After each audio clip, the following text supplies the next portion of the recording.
Сирење, кашкавали, сладки мармелади, мете, риба, макала, зачини и пекарски домашни специјалитети се само дел од широката лепиза традиционални производи што нашите земјоделци, посебно оние од руралните средини, веќе можат и легално да ги продаваат директно од дома или на фарма.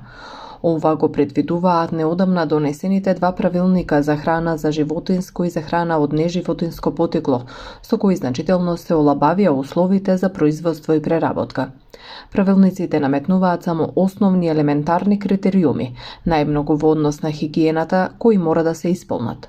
Но дали земјоделците тоа го знаат и дали се доволно запознаени со минималните услови и стандарди што се бараат од нив, пишува Макпрес. Од друга страна, колкава е довербата на потрошувачите во ваквите производи, како тие ќе знаат дека она што го купуваат е безбедно и сигурно за консумација и кој ќе гарантира за квалитетот.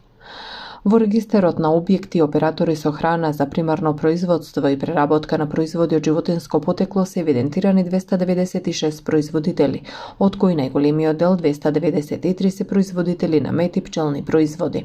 Останатите тројца се евидентирани за преработка на млеко од сопствено одгледувалиште, сирење од овци и кози за производство јајца и јајца од потполошка, како и за собирање и обработка на одстрелан крупен дивеч месо од дивеч.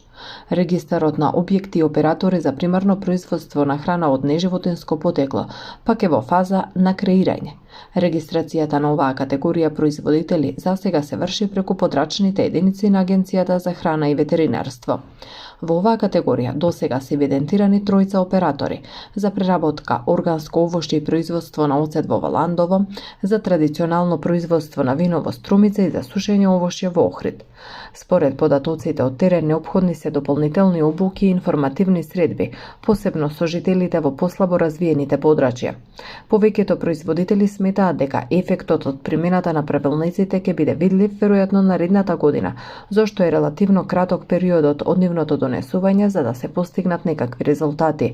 Довербата на потрошувачите пак е индивидуална и главно сведена на принципот препорака. Ако некој веќе купувал сирење или кашкавал кај одреден производител и е задоволен, го пренесува искуството на своји роднини и пријатели. Така се шири продажната мрежа.